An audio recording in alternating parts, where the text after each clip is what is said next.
Hello, everyone, and welcome to episode 4 of the new CBL X's and O's podcast for season 2023. Matt Royal, our CBL league manager here, and in this episode, we are set to discuss and preview the Southwest Conference. And joining me today, I have Beck McIntyre from the Horsham Hornets women's team. Welcome, Beck. Hi, Matt. How are you? Good, thank you. You excited to talk all things CBL and Southwest Conference? Absolutely. Very excited to have CBL starting back up this weekend.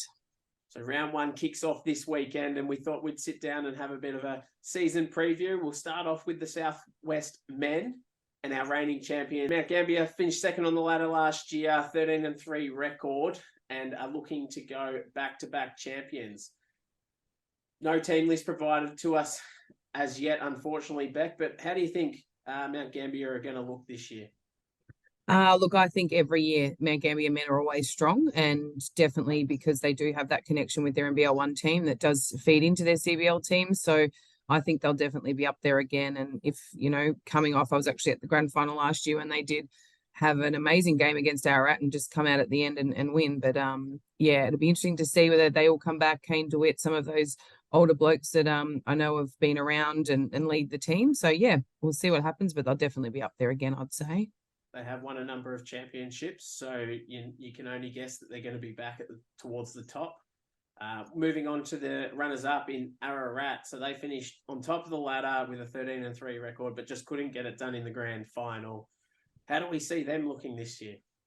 Yeah, looking at their team list, obviously there's, a massive out with Zach Dunmore. Obviously he was, the league scorer, the league MVP, an exceptional player for the league, especially for Ararat. So I think he'll be a massive loss for them. They look like they've got good numbers though. So it's just great for Ararat to have their team up and running and, have that representative program for their men, which is exciting as well. Definitely is exciting. Hopefully they can hold their position in the finals and not drop too far. Move on to your home association, the Horsham Hornets. They finished 3rd last season. How are they looking to go this season? Obviously, you probably trained beside them. How are they been going? Look, they're going well. They're always definitely up there to be winning. That's for sure what their goal is. They've got, some good solid players that have been around the program for a while now.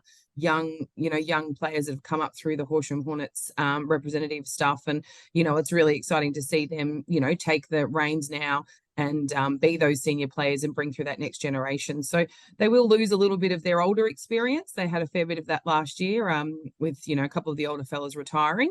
But yeah, look, I think they'll definitely be up and about again and be looking to, firstly make finals, but then to be competing in the grand final. That's what they'll be up for. Certainly. And our new team to the competition, Hamilton, have come in. They look like they've got good numbers to start with, coming into the competition. Absolutely. I mean, it's a credit to Kira, who's the president of Hamilton, and their whole committee to be able to really put the time and effort in behind the scenes to get their CBL back up and running. Because as we know, once you lose it, it is hard to get it back. So it's exciting for Hamilton. It's exciting for their juniors and, for their whole town to get their program back and look into the future. Fingers crossed they can cross that over to the women and we can get both teams back up and running. Certainly is. And I guess to see a couple of transfers coming through from players that have played at Warrnambool last season because Hamilton didn't have the opportunity to come back and now represent their home association. They'll be looking forward to pulling on that uniform and representing the hometown. Absolutely. Moving on to Portland. They finished 5th last season and unfortunately just fell out on a win percentage basis to miss finals, and they were definitely eager to be in the finals last year, and probably a poor start to the season unfortunately cost them. Their list goes for It's miles. massive. Absolutely. And look, there's some good experience. You've got Nathan Hardingham. I mean, he's been a solid contributor for them for years. And then, you've got Hayden Annette taking charge in coaching, Kane Johnson, some of these, fellas that have been around there for a long time. And then not to mention an extensive list of kids. So they look like they're, going to be exciting this year. And I'm sure that they will be 100% looking to push towards getting up there towards the top 2 for sure. And Warrnambool finished 8th last season. Bit of a disappointing season, I think, last season for them, but they've got they've got the list back on the park this year, and again, it's a very consistent list, I think, from last season. So how do you feel they're going to go? Yeah, look, I think it's going to be a really quite even competition for the men, and I think Warrnambool will definitely be up there. I know after watching a lot of the games finish within a 3 or 5 point, difference. So that can make a massive change when it comes to finals if it is close. And yeah, look, I think that, some of these names have been around for a long time, and they'll definitely be looking to get back up that top of the ladder, I reckon. And traveling a little bit further down the road to Terang, unfortunately, we don't have their women's team participating this season, but their men are back again, and again their list is quite long. They've got 15 or 16 that they've submitted on their list, and some of the players there are returning and looking to be bigger and better again this year. Absolutely. And look, they had some really good games last year. I know that they beat the Horsham boys over there, and it was a great game. It's exciting for them again to have something for these junior boys to be able to look up to and to be able to play. And I think if you lose that, it is hard for your association. So a credit, to all of the committee there at Terang. And I know that they were very disappointed they couldn't get their women's team up, but they'll be back with the women's team in the next couple of years. And yeah, it's, I think they'll again be competitive, and it looks like it's going to be a tough season. These games, I reckon these early games are going to make a difference come the end of the year. They sure will, and they did last season to a degree, and I think that's why Portland missed out. They had a bit of a slow start of the season and unfortunately paid dividends later on. So moving on to Colac, again, a little bit further down the highway. Haven't supplied us with their team list, but have been a little bit active on Facebook with some announcements. Have you seen any of them? Yeah, I think they had a couple of, like, one specific that was, I think, wasn't Liam, is it? Yeah, Liam McInerney. Yeah, and he was in their last championship game that they beat Horsham, actually, and he's played 100 years or whatever, how many years in NBL1, so he'll be a massive in for them, and what a leader and a mentor for those young Colac boys to have as well.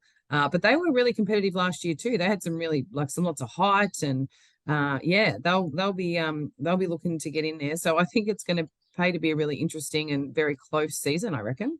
And moving on to our last team in the Southwest Men's Conference, across the border, our friends over in Millicent got a bit of a list together that all the names on here look like they played last season to me. Yeah, and they've got Jack. He was in the All-Star 5 last year as well. So yeah, definitely gonna have some players, and all the games were pretty close. I think a lot of the times there, but they're always hard to beat over there too when you get over to Millicent. I remember last year they had a very rocking crowd. There was lots and lots of atmosphere, and there was lots of cheering, and it was kind of, it was really fun to be a part of. But they do it well over there at Millicent. That's what I've heard. They've got a little section where a few beverages are had, and a bit of banter goes back and forth in a friendly manner, and it makes for the environment, doesn't it? Yeah, a lot of fun. Yeah, absolutely. All right, and obviously this Saturday we have Ararat hosting Warrnambool, which will be a great test. Game one, Ararat losing a couple of players, Warrnambool hoping to improve. So I think that'll be a great one. And then on that night again, Colac versus Millicent. It's going to be a great battle between them two teams, and it's obviously setting the tone for the season to come. Then Sunday, Millicent are backing it up against Portland, and Portland will be rocking on Sunday. I reckon it's very times are getting exciting, and I think the stadium will be full in Portland. And unfortunately, Hamilton, Horsham, Mount Gambier, and Terang have the week off, and don't kick off their campaign till round 2. So it'll be interesting once we get a few games under our belt to see how everything falls in the Southwest Men. Yeah, definitely. And let's preview the Southwest Women, starting with our reigning champions, Millicent. They were a dominant force last season, and a couple of names seem to be missing off their list currently. Yeah, look, they were the best team all year. They had some exceptional players. Emily Winter was the best player in the league, and she was exceptional to watch. She was hard to coach against, and she led their whole team. So she's a big out for them. She was an All-Star 5. She was the grand final MVP, I remember correctly. But yeah, look, she's someone with a lot of experience, comes from a high level of NBL1 playing, and yeah, she will be noticeable for them, I would say. But they've got always good kids there too, and they'll still be quite competitive and strong. with the list that they've provided. So yeah, so it should be good to see. Our runners-up, Mount Gambier, across the border again. It was disappointing to see, obviously, 2 South Australian teams in the grand final from our Basketball Victoria League point of view. But again, we like having them in the competition. It improves the competitiveness and up brings our skill in the league. So Mount Gambier haven't provided our list, but they've had a coaching change, I believe. Have they? Yeah, I'm not 100% sure who the new coach is, but yeah, the previous coach, he'd coached for a long time. So that's always interesting to see what that does to a team. So we'll have to have a look to see what the list looks like. But again, like the men, Mangambia always come out with a strong team because they have that NBL one pathway, and a lot of the younger girls too that do play at the end of the bench of the NBL one that don't get many minutes come back, and they look to get their basketball back up and to try and get more minutes and dominate a little bit more and get their skills back in the CBL season. So they're always good, and yeah, they'll be tough no matter who's in their team, I'd imagine. Certainly always tough over there in Mount Gambier. Next team we'll have a discussion about is Portland. And again, similar to the men, in the women, they've just got a list that just continues. And, they've got the biggest list in the competition, which is great for Portland as an association. It means they've got a lot of people involved and wanting to participate in the CBL competition. But there's a couple of names on there that are potentially going to strengthen this team and hopefully take them to the championship. Yeah, absolutely. I mean, Alana Strom's a big in for them. She is a beautiful player. I, had the pleasure of watching her play a couple of years ago when Portland won the women's championship, and she's a beautiful 6'3", 4" center, athletic, strong. So having her back in for them will just really, really help all those young kids because they have a very young list, but their under 18 girls is really quite high up too. They'll be looking to go Div 1, I'd imagine, for their championships for this year. So they've got a really strong under 18 girls coming out of there, which I see a lot of those girls there in the women. They've got Grace Cleaver, who's from Hamilton, which is exciting. She's come across to play for them in their 18s, and obviously she's going up into there. So it's good that, that area has kept the girls playing and keeping them active, involved in basketball. So yeah, Tyler Barr's just come back fresh off the Indigenous Nationals. She made the Victorian Indigenous team, and she's just literally probably come back from Brisbane on the weekend in that. So she got to compete there. And I mean, that would be an amazing experience for her, and especially culturally to be involved in that. So she's an exceptional young girl coming up, and yeah, it'd be interesting to see what they're going to do. But they've got Rebel, who's one of the most experienced coaches going around now in them as the women's coach. So I imagine he'll be doing some pretty amazing things with that list. And the Warrnambool women finished third last year and had a really tight tussle in the semi-final against Mount Gambier and just couldn't get over the line.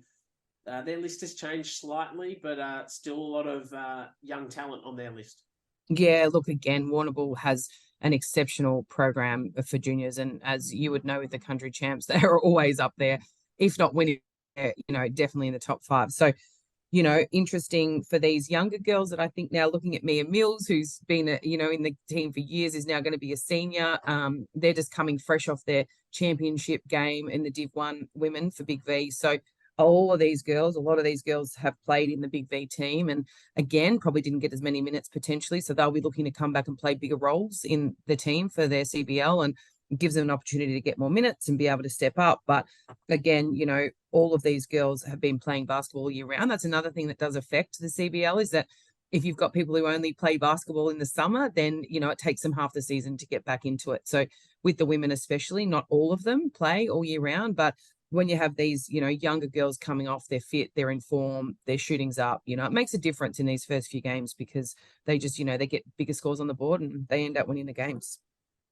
Certainly. And we'll move on to your team, the Horsham Hornets. Now, you've got a little bit of a shortened list this year compared to previous seasons, but you have got a team on the park. How are you guys looking? Yeah, look, we struggle with numbers this year, which has been a bit hard, but in the last couple of years, we've really lacked depth in our senior girls. So it's really good. We've got a couple of new senior girls this year that are going to come in and make that like 8 or 9 squad. Obviously, we've got the ability to bring some kids up as well. But we, have a lot of our girls go to Ballarat. So, 5 or 6 out of our under 18 girls are at school in Ballarat. So it's hard for them to come back and kind of contribute to what we would be doing in CBL as well. So that kind of loses a little bit of the depth of our really, more successful juniors. But the ones that we have, we've got Cara Tippett. She's the only under 18 in the team. She's an exceptional young girl. She's going to do really well, play some vital minutes, but, great experience for her. And we've got Emma, who's been the league highest scorer in the last 2 years. So I'm glad she's on my team. She's a pretty much good for 20 points every game. And then we've got some other, Olivia Jones, our captain, Caitlin Story was in the All-Star 5. So we've got some really good solid seniors. We just have lacked that depth. So hopefully with a little bit more depth coming off the bench, we'll look to get back into finals. So that's our goal, and just to be competitive and just trying to get back into the finals is our first goal. And the last team in the women's is Colac. Now, they didn't play in the competition last season. They struggled with a couple of numbers and, made the decision early not to compete. But it's good to see that they've got numbers back this season. They haven't provided our team list, but I'm expecting, maybe one or two to come out of Geelong or Surf Coast to bop up their numbers. And they're always going to be competitive, aren't they, Colac? Yeah, look, and I mean, they've got Troy Parker leading them. He's a very established and, excellent coach there in Colac, has great relationships. So I'm sure he'll be able to wrangle a couple of people to come and play. And now with that ability to have the point system rather than obviously that domestic ruling, it does allow for that to be a little bit easier. And, as long as you're in that country boundary. So I think Troy will definitely be on the recruiting bandwagon to get a couple of senior girls to go with theirs, but they've always had very strong juniors as well. So great opportunity for the under 16 and 18 girls to step up. That's one of the really great things about living in the country, that you do get opportunities sometimes you wouldn't get in other places. And, what an opportunity for them to come into this league and be able to play some good minutes. Certainly is. And obviously it's a tough task for them Saturday night coming up against the reigning champions in Millicent. Be a big home crowd in Colac. So looking forward to seeing how Colac are going to be positioned this year going up against the reigning champions. And then Sunday we have Portland taking on Millicent. Again, that's going to be a great clash in Portland, and Horsham, Mount Gambier and Warrnambool have the weekend off, so we don't actually get to see them until round 2. So it's going to be interesting to see how the women unfolds. We're probably not going to see a lot until round 3 or round 4 of how teams are stacking up, because there are limited games in the first few rounds, but it'll be good to see the competition firing once we get to round 4, 5 and moving on. Yeah, and look, and I know a lot of the associations, obviously, because I do look after them in my position, but they're wanting to get the women's up. It's it's not from a fault of their own. It's definitely a goal of theirs, and I know a lot of those teams will be looking to build and definitely looking to grow that, so that we can get that women's competition back up to like 9 or 10 teams, which would be perfect, and obviously just make it a little bit more competitive for everyone. And the longevity of the league, obviously we want that to happen. So yeah. We certainly do. That wraps up our episode 4 of the podcast. Thank you for joining me, Beck, on today's podcast. It'd be great to catch up with you and preview and review each round for the Southwest Conference as we go through the season. So thank you for giving up your time today to have a bit of a chat. And I just want to make sure everyone stays tuned and jump on weekly to have a listen to ensure you don't miss any of the CBL action, especially in the Southwest Conference. So thank you, everyone, and we'll see you next week. See you later. Thank you.